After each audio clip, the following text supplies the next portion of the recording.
तर स्वागत आपल्या सर्वांचं आजच्या एका नवीन व्हिडिओमध्ये. तर बघा, मी तुम्हाला प्रत्येकच मागच्या व्हिडिओमध्ये सांगितलेलं होतं की लाडकी बहीण योजनेसाठी अशा प्रकारची काहीतरी अपडेट यायला पाहिजे. अशा प्रकारची काहीतरी खतरनाक अपडेट यायला पाहिजे जे ऑलरेडी दुसऱ्या योजनेसाठी अवेलेबल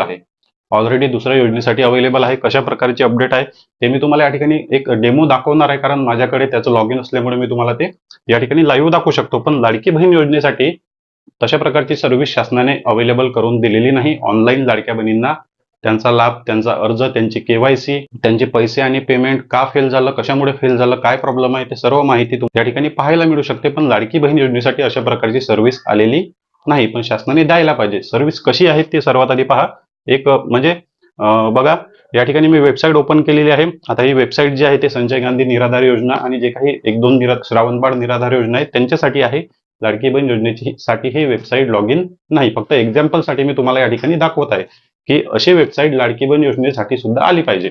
बघा, या ठिकाणी मी तुम्हाला सरळ लॉग इन करून दाखवतो. वेबसाईट ओपन केलेली आहे. लाभार्थी स्थितीवर या ठिकाणी बघा क्लिक केलं. लाभार्थी स्थितीवर क्लिक केल्यानंतर या ठिकाणी ऑप्शन आलेला आहे की आधार क्रमांक टाका, त्यानंतर कॅप्चा कोड आणि ओटीपी टाकल्यानंतर या ठिकाणी तुम्हाला सबमिट करायचं आहे. सबमिट केल्यानंतर या ठिकाणी बघा आधार क्रमांक, कॅप्चा कोड, ओटीपी टाकून सबमिट केल्यानंतर या ठिकाणी बघा जे काही लाडक्या बहिणींचं लॉग इन पेज आहे, लाडक्या बहिणीचं लॉग इन पेज पूर्ण ओपन झालेलं आहे. या ठिकाणी लाडक्या बहिणीची पूर्ण डिटेल, बँक अकाउंट नंबर, त्यांचा लाभ सुरू आहे का आणि त्यांचा पत्ता, मोबाईल नंबर, आधार क्रमांक, सर्व डिटेल जे आहे ते लॉग इन केल्यानंतर मिळते.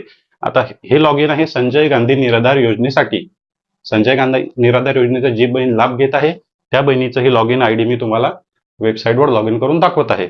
आणि बघा या ठिकाणी वर्ष सिलेक्ट केल्यानंतर बघा या ठिकाणी वर्ष जर आपण सिलेक्ट केलं तर त्या वर्षामध्ये कोणत्या बहिणींना किती लाभ मिळाला, कशामुळे फेल झाला, त्यामागे काय कारण होतं, आता त्यासाठी काय करावं लागेल, हे सर्व अपडेट माहिती तुम्हाला संजय गांधी निराधार योजनेच्या वेबसाईटवर पाहायला मिळते.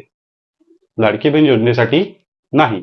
पण मी त्यासाठी तुम्हाला व्हिडिओ बनवला की शासनाने लाडकी बहीण योजनेसाठी सुद्धा अशा प्रकारची काहीतरी वेबसाईट ओपन करायला पाहिजे, वेबसाईट सुरू करून द्यायला पाहिजे, जेणेकरून लाडकी बहीण योजनेमध्ये 2,50,00,000 लाडक्या बहिणी लाभ घेत आहे त्यांना सुद्धा त्यांच्या आधार कार्डच्या मदतीने अशा प्रकारेच वेबसाईटवर जाऊन स्वतःचा अर्ज, स्वतःचं नाव, केवायसी, पेमेंट का फेल झालं, कशामुळे फेल झालं, लाभ का बंद झाला, ही सर्व अपडेट त्या बहिणींना स्वतः वेबसाईटवर मोबाईलवरूनच पाहता येईल. जसं बाकी योजनेसाठी सुद्धा दिलेलं आहे. संजय गांधी योजनेचं उदाहरण एक्झाम्पल मी तुम्हाला वेबसाईट ओपन करून दाखवली. अशाच प्रकारचं खतरनाक अपडेट जर शासनाने दिली तर लाडक्या बहिणींना टेन्शन राहणार नाही. आधार क्रमांक, मोबाईल नंबर टाकून लाडक्या बहिणी स्वतःच त्यांची केवायसी करतील. त्यांची डिटेल्स काही अपडेट करणे आहे, केवायसी करणे आहे, पैसे, पेमेंट, लाभ कशामुळे बंद झाला, हे सर्व डिटेल त्यांना पाहता येईल. तुम्हाला याबद्दल काय वाटते? अशा प्रकारची वेबसाईट लाडकी बहीण योजनेसाठी सुद्धा आली पाहिजे का? कमेंट बॉक्समध्ये नक्की सांगा. चॅनलवर नवीन असाल तर व्हिडिओला लाईक आणि चॅनलला सबस्क्राईब नक्की करा. भेटूया नेक्स्ट व्हिडिओमध्ये.